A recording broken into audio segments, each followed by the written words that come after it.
Good morning दोस्तों, future coaching class में आपका स्वागत है। जैसा कि आप लोग जानते हैं दोस्तों, हम लोग सामान्य विज्ञान के कुछ क्वेश्चन, महत्वपूर्ण क्वेश्चन, चाहे वो बीएड हो, एसएससी हो, सबके लिए काफ़ी इम्पॉर्टेंट क्वेश्चन जो है हम लोग डिस्कस कर रहे हैं प्रेजेंट टाइम में। जैसा कि पिछली वीडियो में 1 से लेकर के संभवतः 30 या 31 क्वेश्चन हुए थे, आज नेक्स्ट वहीं से हम लोग स्टार्ट करेंगे 31 से। जो भी हो सकेगा हम लोगों का, देखते हैं कितने क्वेश्चन तक हम लोग पहुंच पाते हैं। तो काफ़ी इंपॉर्टेंट क्वेश्चन है दोस्तों, और बेसिकली वो क्वेश्चन जो होंगे वो कंपटीशन के लेवल या आप कह सकते हैं कि चाहे वो बीएड एंट्रेंस एग्जामिनेशन हो या फिर एसएससी का हो, एसएससी जीडी हो, इसमें काफ़ी बेनिफिशियल क्वेश्चंस के रूप में है। बायोलॉजी के या बायो के कुछ महत्वपूर्ण क्वेश्चन को हमने रखा है। तो आइए हम लोग देर ना करते हुए क्वेश्चन पर आते हैं और फिर डिस्कस करते हैं दोस्तों। तो आज का पहला क्वेश्चन हम लोगों का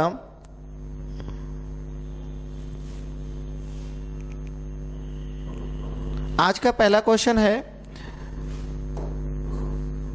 जीवन का मूल ब्लूप्रिंट, यानी कि जीवन का ब्लूप्रिंट किसे कहा जाता है। जीवन का ब्लूप्रिंट कह लीजिए या लाइफ का आप कह लीजिए कि लाइफ का इम्पॉर्टेंट फैक्टर क्या होता है। किसी भी, चाहे वो ह्यूमन हो या प्लांट हो, all living beings can be generated to one generation to another generation to carry the chromosome, या फिर आप कह सकते हैं to the material.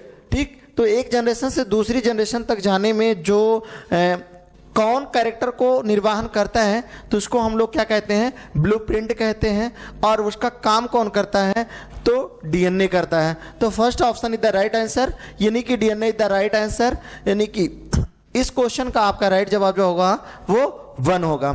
Next question देखते हैं दोस्तों। निम्नलिखित में से वह अंग कौन सा है जिसमें पानी, वसा तथा विटामिन अपचय अपशिष्ट उत्सर्जित होते रहते हैं।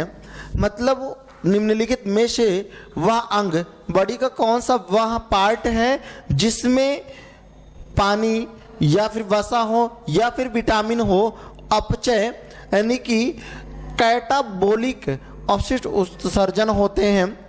तो लार ग्रंथियां दोस्तों आप जानते हैं कि लार ग्रंथियां क्या होती हैं। लार ग्रंथियां यानी कि जो माउथ है, माउथ में हमारे 3 जोड़ी लार ग्रंथियां पाई जाती हैं, उससे लार निकलती हैं। तो ये चीज़ें तो नहीं होगा। दूसरा है प्लीहा। प्लीहा क्या है? प्लीहा एक प्रकार का ऑर्गन्स है, इसमें काम कुछ और होता है। और दूसरा है त्वचा। त्वचा में भी ये चीज़ें नहीं होती, अपशिष्ट नहीं होता है, यानी कि वृक्क। ए इज द राइट आंसर। वृक्क क्या है? वृक्क आपका सही जवाब है। वृक्क में ही अपशिष्ट पदार्थ, वृक्क क्या करता है? छानने का काम करता है। छान करके क्या करता है? अपशिष्ट पदार्थों को क्या करता है? बॉडी से रिलीज करवाता है, बॉडी से बाहर करवाता है। ठीक, तो नेक्स्ट क्वेश्चन देखते हैं दोस्तों। नेक्स्ट क्वेश्चन है, रुधिर में पाई जाने वाली धातु, यानी कि रुधिर में, रक्त में, यानी ब्लड में आपके कौन सा एलिमेंट जो है वो प्रचुर मात्रा में पाई जाती है। तो यहाँ पर पूछ क्या रहा है कि कौन सी धातु पाई जाती है। कैल्शियम पाई जाती है क्या? जिंक पाई जाती है क्या? सोडियम पाया जाता है क्या? लौह पाया जाता है क्या? यानी कि कैल्शियम क्या है? कैल्शियम हम लोग जानते हैं कि हमारे जो टीथ है या बोन्स हैं, इसमें प्रचुर मात्रा में कैल्शियम पाई जाती है। जिंक हमारे बॉडी में पाई जाती है, लेकिन वो नेसेसरी पार्ट नहीं होता, वो इसेंशियल फॉर्म में होता है। ठीक है, सोडियम भी पाया जाता है। तो जो ब्लड में पाया जाने वाला है वो क्या है आपका? लौह, यानी कि आयरन। आयरन क्या है? हमारे बॉडी में जो ब्लड है, ब्लड के लिए काफ़ी नेसेसरी होती है। तो iron is the right answer, यानी कि D is the right answer. Next question है दोस्तों, निम्न में से कौन से नियत तापी प्राणी है। मतलब जितने जो ऑप्शंस हैं इसमें देखेंगे, निम्न में से कौन सा नियत तापी प्राणी है, कौन सा ऐसा लिविंग बीइंग्स है या कौन सा ऐसा लिविंग ऑर्गेनिज्म है जो कि टेम्परेचर कंट्रोल करता है, यानी कि नियत तापी है। नियत तापी प्राणी कौन है? डेक्रो है कि एलाइटिस है या व्हेल शार्क है या व्हेल है। तो दोस्तों सबसे समझदार की बात अगर की जाए तो यह जितने भी कशेरुकीय प्राणी हैं, कशेरुकीय प्राणियों में सबसे समझदार तो वैसे ह्यूमन को रखा गया है, ह्यूमन है, लेकिन अगर एनिमल की बात की जाए, एनिमल की कैटेगरी में अगर हम लोग देखें तो एनिमल में आप देखेंगे कि व्हेल मछली को, व्हेल को क्या माना गया है, एक आप कह सकते हैं सबसे समझदार प्राणी के रूप में माना जाता है। ठीक, तो यहाँ ताप का जो उसका बॉडी का टेम्परेचर होता है वो कंट्रोलिंग होता है। तो नियत तापमापी प्राणी कौन सा होता है, तो व्हेल होता है, ना कि व्हेल शार्क। व्हेल शार्क नहीं है दोस्तों, व्हेल जो है, व्हेल शार्क दूसरी मछली है, फिश है, व्हेल जो है वो दूसरी फिश है। ठीक, तो व्हेल शार्क जो होती है वो क्या है, वो नियत तापमापी प्राणी के रूप में जानी जाती है। ठीक, नेक्स्ट क्वेश्चन है दोस्तों, फ्लोएम में साहचर कोशिकाएं किसमें पाई जाती हैं? फ्लोएम, जाइलम और phloem is the most important part of the plant. Plant में कह सकते हैं कि दो पार्ट होते हैं, xylem and phloem. Xylem and phloem तो combination form called as the vascular bundle, यानी कि उसको वैस्कुलर बंडल के रूप में हम लोग जानते हैं। तो वैस्कुलर बंडल में जाइलम और फ्लोएम पाया जाता है। जाइलम मीन्स क्या होता है, जाइलम मीन्स जल, जल को एब्जॉर्ब जो करता है वो जाइलम कहलाता है। फ्लोएम मीन्स फैलाने वाला, डिस्ट्रीब्यूट करने वाला, यानी कि जो फ्लोएम है वो क्या करता है, भोजन को, जो लीफ में या स्टेम में जो भोजन बनता है पौधों के द्वारा, उसका डिस्ट्रीब्यूशन का काम करता है फ्लोएम। तो याद रखने के लिए दोस्तों हम लोग क्या करेंगे, जाइलम का मतलब जल, जल आ रहा है ना, जाइलम मीन्स जल, जल का एब्जॉर्प्शन जाइलम करेगा। फ्लोएम का मतलब फैलाना, किसको फैलाएगा, तो भोजन को फैलाएगा। तो फ्लोएम मीन्स क्या हो गया, भोजन को फैलाना, यानी कि जो बॉडी के अंदर भोजन बना है उसका डिस्ट्रीब्यूशन का काम कौन करता है, तो फ्लोएम करता है। तो कह क्या रहा है, फ्लोएम में साहचर कोशिकाएं, कल मैंने आपको बताया था दोस्तों कि लीफ है, तो लीफ में क्या होती है, वेन्स पाई जाती हैं। इस तरह से लीफ में जो वेन्स पाई जाती हैं ये क्या करती हैं, चालन का काम करती हैं, यानी कि जो वेन्स हैं ये क्या करती हैं, चालन का काम करती हैं। तो चालन में क्या रहा, फ्लोएम में साहचर कोशिकाएं किस में पाई जाती हैं, तो साहचर कोशिकाएं किस में पाई जाती है वो पूछ रहा है। प्लांट को 4 कैटेगरियों में डिवाइड किया गया, algae, bryophyta, pteridophyta, gymnosperm, angiosperm, sorry 5 कैटेगरियों में इसे डिवाइड किया गया, यानी कि उसके डेवलपमेंट के आधार पर, आप कह सकते हैं इवोल्यूशन के आधार पर। तो डेवलपमेंट के आधार पर उसे क्या किया गया, सबसे पहले रखा गया कौन, एल्गी। फिर दूसरे नंबर पे क्या है, ब्रायोफाइट,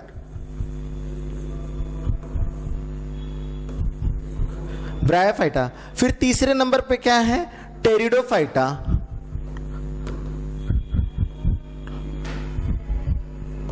टेरिडोफाइटा। चौथे नंबर पे क्या आता है, चौथे नंबर पे आता है जिम्नोस्पर्म।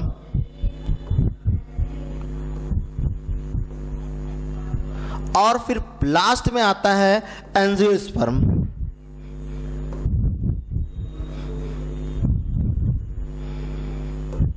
ठीक, तो इस तरह से दोस्तों क्या हो गया, नंबर 1 पे एल्गी हो गया, नंबर 2 पे ब्रायोफाइट हो गया, नंबर 3 पे टेरिडोफाइट हो गया, नंबर 4 पे आपके जिम्नोस्पर्म हो गया, नंबर 5 पे हो गया एंजियोस्पर्म।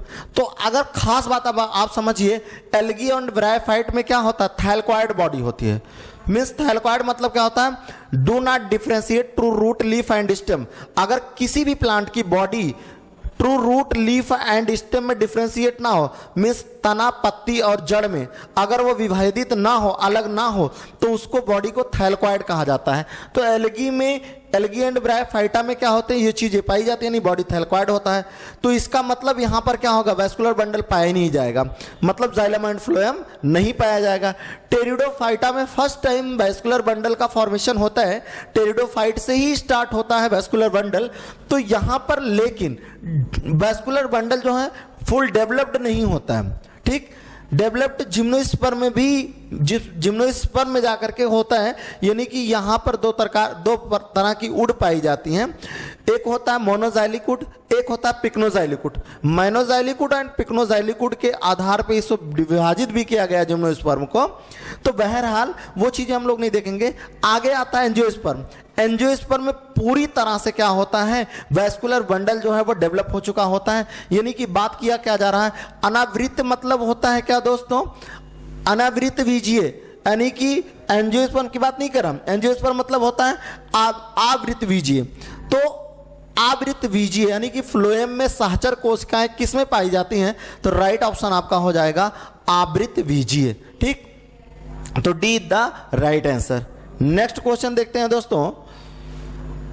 केंचुए की पृष्ठीय रुधिर वाहिका में रक्त का प्रवाह किस ओर होता है?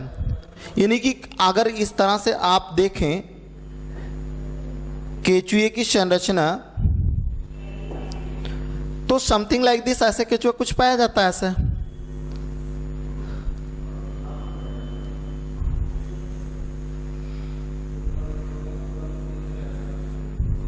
सपोज दैट, ठीक, तो यहां पे ऐसे कुछ संरचना इसमें पाई जाती है, ऐसे कुछ रेखित पार्ट होते हैं। ठीक, यहां पर इसका टेल होता है, आप कह लीजिए यहां पर इसका हेड पाया जाता है। ठीक, तो यहां इसका हार्ट वाट यही पाया जाता है। अब कह क्या रहा है, केंचुए की पृष्ठीय रुधिर वाहिका में रक्त का प्रवाह किस ओर होता है? आगे की तरफ होता है कि मतलब पीछे की तरफ होता है? ठीक, तो आगे या पीछे होता है, ये चीजें पूछ रहा है। पार्श्वमुखी होता है कि अधोमुखी होता है कि पश्चगामी होता है कि अग्रगामी होता है? यानी कि जो ब्लड का सर्कुलेशन है वो किधर होता है? ठीक, तो आपका राइट जवाब होगा डी, यानी कि क्या होता है? अग्रगामी होता है। मतलब इनका जो ब्लड होता है वो इधर की तरफ आता है, ना कि पीछे की तरफ जाता है, सर्कुलेट होता है। ठीक, तो इनका आगे की तरफ होता है केंचुए में, इसलिए ये क्या होगा?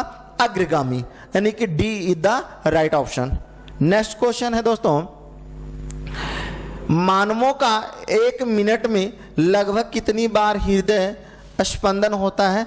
वेरी सिंपल क्वेश्चन है ये, और इसको सभी लोग जानते हैं दोस्तों, लेकिन हाई इंपॉर्टेंट क्वेश्चन। ठीक है, ह्यूमन का हार्ट जो है वो 1 मिनट में कितनी बार धड़कता है? तो वो सभी को मालूम है, 72 बार धड़कता है। लेकिन अगर वो साथ साथ सिस्टोलिक एंड डायस्टोलिक पूछे तो आप ये समझिएगा, कभी कभी कंडीशन ये पूछता है कि सिस्टोलिक एंड डायस्टोलिक क्या होता है।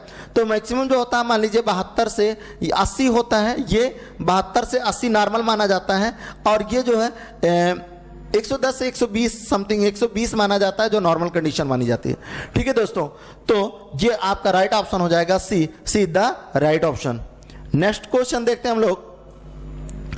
रासायनिक रूप से रेशम का रेशा क्या होता है? रेशम का रेशा, गौर कीजिएगा दोस्तों, कह रहा है कि रेशम का रेशा क्या होता है? यानी कि रासायनिक रूप से जो रेशम है उसका रेशा क्या होता है? वो क्या होता है? फाइबर होता है कि कार्बोहाइड्रेट होता है कि प्रोटीन होता है कि फैट होता है? ये पूछ रहा क्या चीज वो होता है ना? तो रेशम का रेशा क्या होता है? कार्बोहाइड्रेट होता है कि वसा होता है कि प्रोटीन होता है कि सेलुलोज होता है? ठीक, तो ये रेशम का रेशा जो होता है दोस्तों वो क्या होता है? प्रोटीन होता है। ठीक, तो राइट ऑप्शन आपका C option is the right answer. ठीक, नेक्स्ट क्वेश्चन, IUCN द्वारा प्रमुख संकटग्रस्त जीवों को कितने वर्गों में वर्गीकृत किया गया है? कह रहा है दोस्तों IUCN क्या है? International union conservation nature. International union conservation nature, यानी कि प्रकृति में जो चीजें कंजर्व की जा रही हो, कंजर्वेशन जिनका किया जा रहा हो, चाहे वो प्लांट हो या एनिमल और प्लांट का जो संरक्षण किया जा रहा है, उसी का जो मेन हेड है या कह सकते हैं जो उसका मुख्यालय है, वो कहाँ, मतलब कौन है? तो वो है IUCN, international union conservation nature. ठीक, तो कह रहा है कि द्वारा प्रमुख संकटग्रस्त जीवों को कितने वर्गों में डिवाइड किया गया है, यानी कि इनको कितने भागों में डिवाइड किया गया है? ठीक, तो ये मुख्य रूप से 6 भागों में डिवाइड किया गया है दोस्तों। तो ये है आपका C option, C the right answer. ठीक, तो 6 वर्गों में इसे वर्गीकृत किया गया है। नेक्स्ट है, कौन सा विटामिन हमारे शरीर में सबसे अधिक तीव्रता से बनता है? भी कौन सी विटामिन ऐसी है जो हमारे बॉडी के अंदर काफ़ी तेज़ी से इंप्रूव करती है, काफ़ी तेज़ी से इसका बनना होता है? तो बेसिकली आप सभी लोगों को मालूम होगा, अगर कोई भी विटामिन की कमी होती है, सपोज दैट विटामिन ए की कमी होती है, तो डॉक्टर क्या बताते हैं, हरी सब्जी खाइए, या फिर फिश के ऑयल को बताया जाता है, यानी कि मछली के तेल को भी बताया जाता है। विटामिन बी है, विटामिन सी है, विटामिन डी ई समथिंग जो भी विटामिन हैं, ठीक। तो इसके लिए कुछ ना कुछ स्रोत हैं, कोई ना कोई सोर्सेज हैं, ठीक। तो उसी प्रकार से बॉडी के अंदर कौन सी विटामिन बनती है, ठीक। हम लोग क्या कहते हैं, सूर्य के प्रकाश से हमें विटामिन डी मिलती है? बिल्कुल नहीं दोस्तों, विटामिन डी मिलती नहीं है, बल्कि हमारे बॉडी के अंदर विटामिन डी का फॉर्मेशन होता है। किसके द्वारा? सूर्य के प्रकाश के द्वारा। सनलाइट, जो सुबह की सनलाइट, ऐसा नहीं कि दिन भर चाहे जब हम लोग धूप में रहते हैं तो विटामिन डी का सिंथेसिस होगा, ऐसा नहीं होता है। सुबह के टाइम मॉर्निंग टाइम में नियर अबाउट 8-9 बजे तक जो सूर्य की जब किरणें निकलती हैं, जो प्रदूषण जब कम रहता है, उस टाइम जो रेज आती हैं या किरणें आती हैं, वो क्या करती हैं, बॉडी के कुछ सेल्स हैं उनको क्या करती हैं, एक्टिव कर देती हैं। और एक्टिव करने के कारण क्या होती हैं, जो सेल्स हैं वो विटामिन डी का सिंथेसिस करती हैं। तो बॉडी के अंदर हमारे विटामिन शरीर में सबसे तीव्रता से बनता है, तो वो है vitamin D. D is the right answer. D option भी सही है और विटामिन डी भी आपका सही है, ठीक। तो नेक्स्ट क्वेश्चन देखते हैं दोस्तों, एंजाइम मूल रूप से क्या है? एंजाइम मूल रूप से क्या होता है? कार्बोहाइड्रेट होता है कि लिपिड होता है कि प्रोटीन होता है कि अमीनो अम्ल होता है? पूरी एंजाइम आप लोगों ने इंटर में या फिर ग्रेजुएशन में भी या हाई स्कूल में भी हम लोग पढ़े होते हैं कि क्या कहा जाता है, all enzymes are proteins but all proteins do not enzymes. मतलब सभी प्रोटीन तो सभी एंजाइम तो प्रोटीन होती हैं, बट सभी प्रोटीन जो है वो एंजाइम नहीं होती है, ठीक। तो राइट ऑप्शन आपका क्या हो जाएगा, सी, यानी कि प्रोटीन क्या है, कह रहा है एंजाइम मूल रूप से क्या होता है, तो एंजाइम मूल रूप से प्रोटीन होती है दोस्तों, ठीक। तो नेक्स्ट क्वेश्चन है, ऊतक संवर्धन का सही वर्णन निम्नलिखित में से कौन सा है? यानी कि ऊतक संवर्धन का सही वर्णन कौन सा है? वनों तथा बागानों का संरक्षण, उद्यान कृषि की फसलों का विकास और प्रसार, पशु ऊतक का कृत्रिम माध्यम से संवर्धन करने का विज्ञान, या फिर वन्य जीवों की रक्षा। दोस्तों क्वेश्चन को समझिएगा, कह रहा ऊतक संवर्धन का सही वर्णन है, मतलब जो ऊतक के संवर्धन है उसकी व्याख्या कौन ऑप्शन सही कर रहा है? लगभग मिलते जुलते ऑप्शन तो सभी हैं, लेकिन उसका सही व्याख्या कौन कर रहा है, ये चीजें पूछ रहा है। तो वनों तथा बागवानों का संरक्षण, नहीं भाई, वनों तथा बागवानों का संरक्षण से उसका कोई मतलब नहीं है। आगे क्या है, उद्यान कृषि के फसलों का विकास और प्रसारण। विकास तो हो सकता बट उसके प्रसारण में उसका कोई मतलब नहीं है। विकास में हम कह सकते हैं कि उद्यान में जब टिश्यू कल्चर होता है तो वहां उसका मतलब है, बट प्रसार में कोई उसका मतलब नहीं है। तो पशु ऊतक का कृत्रिम माध्यम से संवर्धन करने का विज्ञान, बिल्कुल सही है दोस्तों। तो ये आपका C option is the right answer. कह रहा पशु ऊतक का कृत्रिम माध्यम से, जो टिश्यूज हैं, जो एनिमल टिश्यूज हैं, उनको अगर कृत्रिम रूप से संवर्धन करते हैं, जो करने का विज्ञान है, वही क्या कहलाता है, यानी कि ऊतक संवर्धन का सही वर्णन करता है, ठीक है। नेक्स्ट क्वेश्चन है दोस्तों, पुष्प की सुखाई गई कलियों का प्रयोग मसाले के रूप में किया जाता है। कई सारे जो हम लोग गर्म मसाले का प्रयोग करते हैं, तो आजकल तो एवरेस्ट है या फिर राजेश है, उसकी काफ़ी डिमांड है। लोग आसान है, जो सही चीज़ें हैं उसका इस्तेमाल नहीं करते हैं दोस्तों। जो चीज़ें बॉडी के लिए हानिकारक हैं उसका लोग ज़्यादा उपयोग करते हैं। तो अगर देखा जाए जो कुछ मसाले, जैसे खड़ा मसाला कहा जाता है ना, गरम मसाला, खड़ा मसाला, तो खड़ा मसाला क्या है, वो प्लांट के, चाहे वो फ्रूट कुछ हो, चाहे वो लीफ हो, चाहे वो उसकी स्टेम हो, या फिर उसके फ्लावर हो, या फिर उसकी कली हो, ठीक है। तो इस तरह से प्लांट के डिफरेंट पार्ट का यूज किया जाता है मसाले के फॉर्म में, यानी कि स्पाइस के फॉर्म में उसको यूज किया जाता है। तो इसमें से कौन सा है जो पुष्प की सुखाई गई कलियां हैं, पुष्प की, यानी कि फूल तो नहीं हो पाता, फूल फ्लावर कब बनेगा, जब कली खिलती है तब उसको हम लोग क्या कहते हैं? कहते हैं फ्लावर है। लेकिन उसी कली को ही सुखा करके यूज किया जाता है, तो वो क्या है? इलायची। इलायची क्या है भाई? इलायची है प्लांट का, लेकिन वो पूरी तरह से फ्रूट है, यानी कि उसका फल होता है, ना कि उसका फ्लावरिंग पार्ट है। दूसरा क्या है? दालचीनी। दालचीनी भी क्या होता है? दालचीनी जो आप देखते हैं वो उसकी बार होती है, मतलब छाल होती है प्लांट का, उसे दालचीनी हम लोग कहते हैं। लौंग, केसर, यानी कि केसर में क्या होता है दोस्तों? केसर क्या है? केसर फ्लावर की एक कली है, पूरी तरह कली नहीं है, फ्लावर का एक पार्ट है। जो केसर होता है वो क्या होता है? पूरी तरह से जो फ्लावर है उस फ्लावर को ही सुखा करके बनाया जाता है। ये फ्लावर का पार्ट होता है, ना कि कली। वो फूल फ्लावर होने के बाद का स्टेज है, ठीक। लेकिन क्या कह रहा? कली, यानी कि लौंग क्या होता है? लौंग आप देखते कहते हैं लौंग का फूल है ना, पूरी तरह से फूल नहीं है वो, लौंग का फूल, यानी कि वो कली स्टेज में होती है। जब उसका ऊपर वाला, जब लौंग का जो ऊपर वाला पार्ट वो फूलता, मतलब वो कली खिलेगी जब, तब उसके नीचे सीड पाए जाते हैं, ठीक। तो ये आपका राइट ऑप्शन क्या हो जाएगा? लौंग में, यानी कि C is the right answer. Next question देखते हैं दोस्तों। एमनियोसेंटिस किसकी विधि का नाम है? जो एमनियोसेंटिस है दोस्तों, वो किसकी विधि का नाम है? गर्भ में शिशु के स्वास्थ्य की दशाओं का पता लगाने का, या अमीनो अम्ल के अनुक्रम का पता लगाने का, गर्भपात प्रेरित करने की, या कृत्रिम गर्भधान की? तो टोटल दोस्तों आप देखेंगे कि यहां 3 ऑप्शन ऐसे हैं जो गर्भधान से रिलेटेड हैं, गर्भ से रिलेटेड हैं। तो एक बात मैं आपको बता देना चाहता हूं। तो कह रहा है एमनियोसेंटेसिस किसकी विधि है?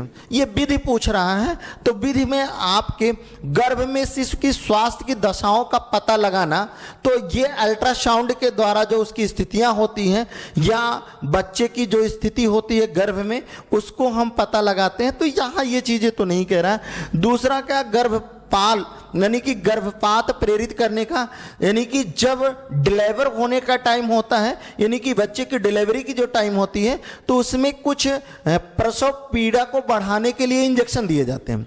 उस टाइम क्या किया जाता है? प्रसव पीड़ा को बढ़ाने के लिए इंजेक्शन दिए जाते हैं, या चेकअप भी किया जाता है, तो अल्ट्रासाउंड के माध्यम से किया जाता है, ना कि एमनियोसेंटिस किया जाता है, ठीक। दूसरा क्या? कृत्रिम गर्भधान। कृत्रिम गर्भधान का मतलब आर्टिफिशियल जो गर्भ तैयार किया जाता है, उसे क्या कहा जाता है? कृत्रिम गर्भधान कहा जाता है। तो पता किसका लगाया जाता है इस विधि में दोस्तों? तो इस विधि में अमीनो अम्ल अनुक्रम का पता लगाने की है। मतलब जो अमीनो अम्ल है उसके गर्भधान के हम लोग पता लगाते हैं। अमीनो अम्ल के अनुक्रम का हम लोग पता लगाते हैं, उसे क्या कहते हैं? एमनियोसेंटेसिस कहते हैं। और B is the right answer. Next question है, बीसीजी प्रतिरक्षण होता है, यानी कि बीसीजी क्या होता है? मतलब बीसीजी क्या है? एक प्रकार का जांच है। जैसे आप लोगों ने सुना होगा ईसीजी, बीसीजी, टीसीजी, तो ये सब क्या है? एक प्रकार के जांच है। जैसे ईसीजी अगर कह दिया जाए, तो अगर ईसीजी का मतलब क्या है? जब किसी व्यक्ति को अटैक की संभावना समझ लीजिए होती है, डॉक्टर को लगे कि हाँ अटैक की संभावना है, तो सबसे पहले क्या करवाता है? ईसीजी करवाता है, इलेक्ट्रिकल कार्डियोग्राफी करवाता है ना। तो उसी को क्या कहा जाता है? ईसीजी कहा जाता है। और ये क्या है? ये है बीसीजी। तो बीसीजी है दोस्तों,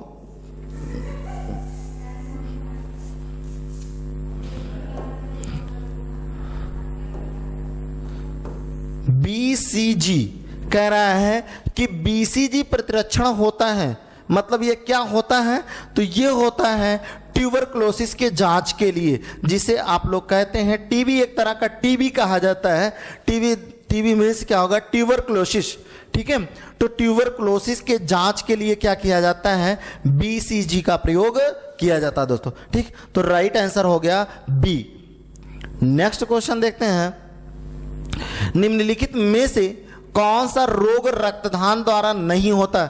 मतलब रक्त के माध्यम से कौन सा रोग नहीं फैलता? सीधा सीधा क्वेश्चन का मतलब यही है कि कौन सा ऐसा रोग है या बीमारी है जो रक्त के माध्यम से नहीं फैलता?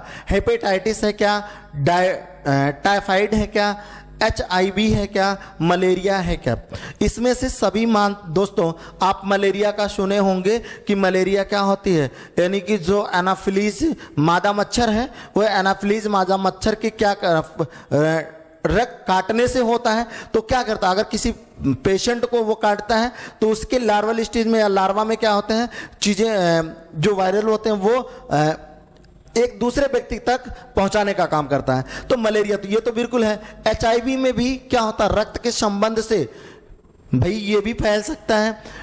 हेपेटाइटिस है, हेपेटाइटिस A B C ये स्टेजें होती हैं, मान लीजिए C स्टेज आ जाता है तो उसी को HIV कहा जाता है। तो ये भी रक्त के माध्यम से होता है। तो आपका सही जवाब जो होगा वो सही जवाब क्या होगा दोस्तों, तो सही जवाब होगा टाइफाइड। टाइफाइड क्या है, एक प्रकार का फीवर है, एक प्रकार का बुखार है जो काफी दिन से होने के बाद वो टाइफाइड के रूप में हो जाता है, नहीं कि टाइफाइड हो जाता कहते हैं उसी को, ठीक है। तो आपका B is the right answer. Next question है दोस्तों, टीकाकरण द्वारा निम्नलिखित में से किसको नियंत्रित नहीं किया जा सकता? मतलब आजकल हम लोग जानते हैं दोस्तों कि कई सारे ऐसे रोग हैं, बीमारियां हैं जिसका टीका सरकार लगवाती है। जैसे अभी जस्ट कोरोना 2018 में एंट्री किया था और वो तकरीबन 2 साल तक चला था। तो उसमें क्या हुआ, एक टीके का प्रयोग किया जाने लगा। पहले पूरे वर्ल्ड में चूंकि ये महामारी फैली हुई थी तो कोई इसका सोल्यूशन नहीं था, तो सभी कंट्रियां, सभी देश क्या थे, टीके के मतलब इसके उपचार के लिए टीके का बनाने की कोशिश कर रहे थे। तो फिर इसको क्या किया गया, जब इसका इस चीज को सर्च किया जा चुका तब क्या किया गया, लोगों को इंजेक्शन के द्वारा, मतलब इंजेक्शन के माध्यम से एज ए टीका, वो इसी को टीका कहते हैं, ठीक है। इसी तरह से जब हमारे देश में काफी ज्यादा विकलांगता होती थी, जिसे हम लोग क्या कहते हैं, पोलियो कहते हैं, है ना, पोलियो को भी टीके के माध्यम से क्या किया गया, रोका गया। फिर चेचक का नाम आप लोग सुने होंगे। चेचक कहा जाता है किसको, स्मॉल पॉक्स, यानी कि जो कहते हैं देवी माता या जो भी इस तरह का गांव में इसका प्रयोग करते हैं कि देवी माता का प्रयोग है। तो यहां पर भी क्या होता, टीके के माध्यम से इसको भी क्या किया गया, रोका गया, ठीक। तो कौन सा ऐसा बीमारी है, देखो चेचक है भी यहां पर, चेचक टीके से रोका जाता है, मधुमेह है, पोलियो है और काली खांसी है। तो सभी दोस्तों हम इसको टीके से रोका जा सकता है, लेकिन डायबिटीज को टीके से नहीं रोका जा सकता है। डायबिटीज क्या है, यानी कि शुगर लेवल बॉडी के अंदर अगर बढ़ता है, ब्लड के अंदर हमारी शुगर बढ़ता है तो उसी को हम लोग डायबिटीज कहते हैं। तो मधुमेह क्या है, मधुमेह ये टीके के द्वारा नहीं रोका जा सकता है, अर्थात B is the right option. यानी कि इस क्वेश्चन का जो सही जवाब होगा वो बी, ठीक। नेक्स्ट क्वेश्चन है दोस्तों, सांपों की विष ग्रंथियां किसके सदृश होती हैं? जो सांप है, सांप की विष जो ग्रंथियां होती हैं वो कोई भी सांप, हमारे देश में काफ़ी ज़्यादा से ज़्यादा लोग जो है सांप के काटने से दोस्तों नहीं मरते हैं, बल्कि हार्ट अटैक या हार्ट फेल से मरते हैं, ठीक है। सांप के काटने से ज़्यादा लोग नहीं मरते हैं, हार्ट अटैक या हार्ट फेल से लोग मरते हैं, क्योंकि विषैले सर्प कम है। या हमारे यहाँ जैसे किंग कोबरा हो गया ना, या फिर जिसे करैत कहते हैं आप लोग, करैत हैं, ये सभी क्या हैं, ये थोड़े विषैले होते हैं, तो इनके काटने से व्यक्ति की मौत होती है, लेकिन ज्यादातर लोग जो हैं वो हार्ट अटैक से मरते हैं, ठीक।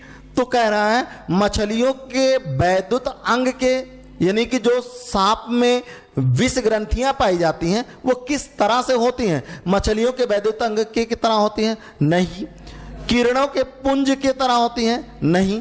स्तनधारियों की वसा तेल ग्रंथियों की तरह होती हैं? नहीं। कशेरुकियों की लार ग्रंथियों की तरह? बिल्कुल सही है दोस्तों।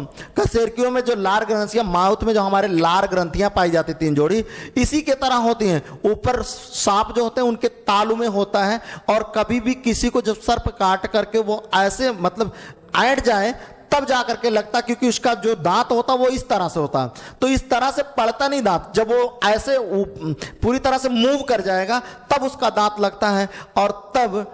और उस टाइम अगर नाजा है या किंग कोबरा है, उसके काटने से तो ऊपर वाला ही, जिसे प्रकृति गार्ड भगवान अल्लाह जो भी मानते हैं, अगर वही बचा पाया तो बचा पाया, नहीं तो कोई किसी में हिम्मत नहीं, तो कि ब्लड क्लॉटिंग तुरंत स्टार्ट हो जाती है। तो उस टाइम बच पाना व्यक्ति का बड़ी मुश्किल है। अगर टाइम से ना ट्रीटमेंट किया जाए तो बचना मुश्किल है, ठीक। तो आपका सही जवाब क्या हो जाएगा दोस्तों? डी, कशेरुकियों की लार ग्रंथियां। नेक्स्ट क्वेश्चन है,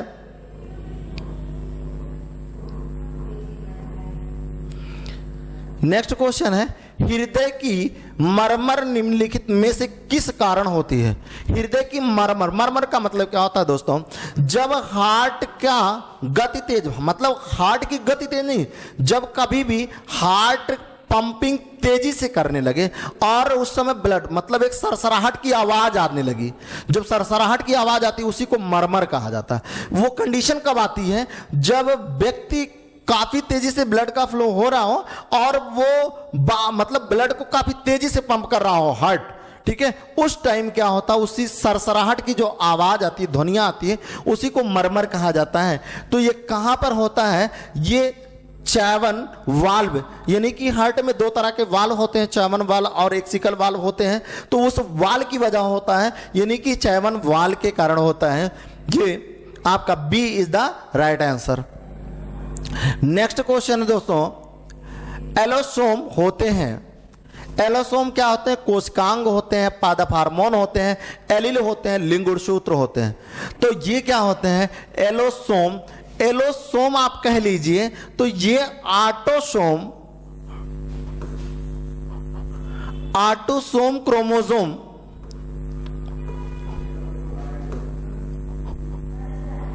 like as a autosome chromosome.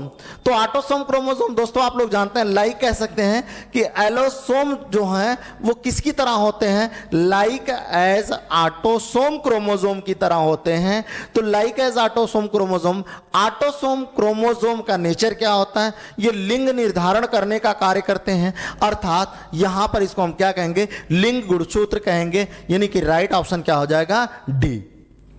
Next question, निम्नलिखित में से कौन सा एक विलुप्त प्राणी है? यानी कि इसमें से कौन सी एक विलुप्त प्राणी है? आईबी से है क्या? गुलाबी शीर्ष बत्तख है क्या? विश्वव्यापी वापन है क्या? यात्री कोपात है। यानी कि आपका जो पूरी तरह से विलुप्त हुई प्राणी है वो क्या दोस्तों? यात्री कपोत है, यानी कि A is the right answer. Next question देखते हैं, चार्ल्स डार्विन का वह समकालीन कौन था जो जैव विकास के मामले में उसी निष्कर्ष पर पहुंचा? यानी कि जब डार्विनिज्म थे या डार्विन का जब बोलबाला था, उस टाइम कौन ऐसे वैज्ञानिक थे जो उनकी तरह, यानी कि समकालीन कौन थे जो जैव विकास के मामले में उसी निष्कर्ष पर पहुंचे? जो डार्विन का निष्कर्ष था वही निष्कर्ष किसका था? तो अल्फ्रेड रसल वाल्से का था। यानी कि अल्फ्रेड ने उस टाइम पर जो चार्ल्स डार्विन का निष्कर्ष था वही निष्कर्ष अल्फ्रेड का भी था। तो राइट ऑप्शन क्या हो जाएगा? C, C is the right answer. Next question देखते हैं दोस्तों, विटामिन डी की कमी से होने वाले रोग रिकेट्स में शरीर का कौन सा अंग प्रभावित होता है?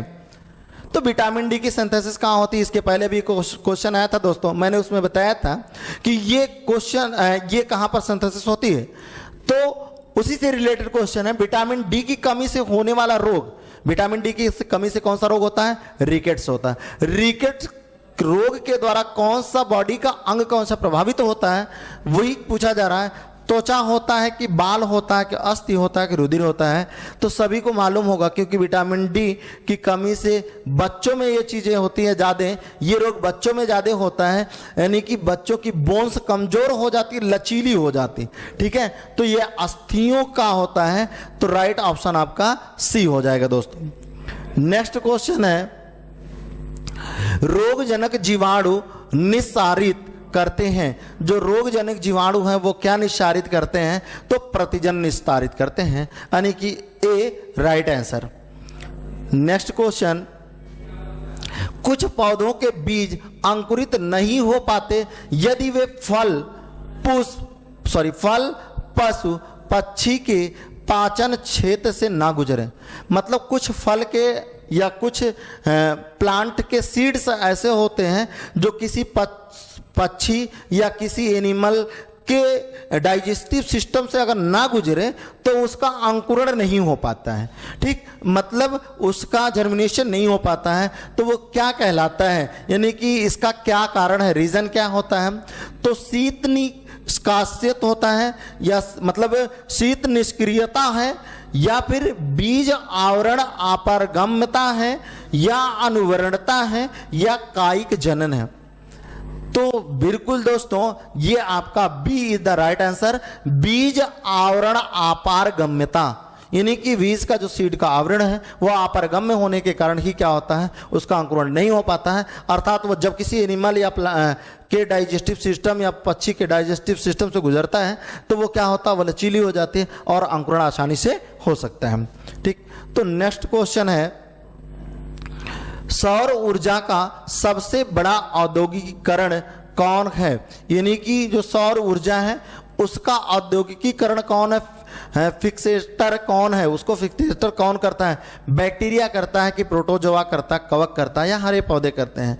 तो सभी को मालूम है दोस्तों हरे पौधे इसका फिक्सेटर करते हैं, तो D is the right answer.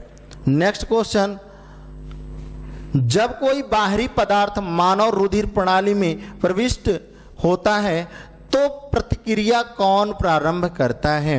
लाल रुधिर कणिकाएं करती हैं कि श्वेत रुधिर कणिकाएं करती हैं कि रुधिर बिंबाणु करते हैं या फिर जीव द्रव्य प्लाज्मा करता है? यानी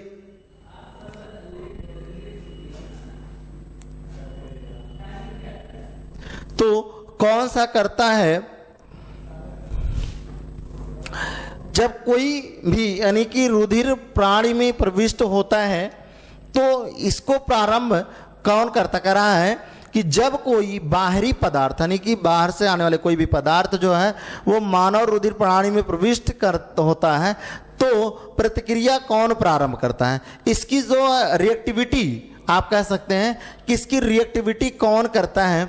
तो ये लाल रुधिर कणिकाएं करती हैं, यानी कि इसके अंदर एंटीजन्स पाए जाते हैं और यही क्या करते हैं, एंटीजन सॉरी लाल नहीं दोस्तों, श्वेत रुधिर कणिकाएं जो हैं इसका रिफ्लेक्शन करती हैं, यानी कि B is the right answer. ठीक, तो बी आपका सही जवाब है। हो सकता है संभवतः इसके बाद क्वेश्चन आज के लिए यहीं तक।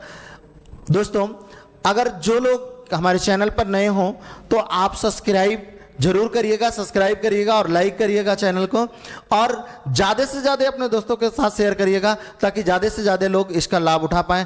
आज के लिए यहीं तक, धन्यवाद।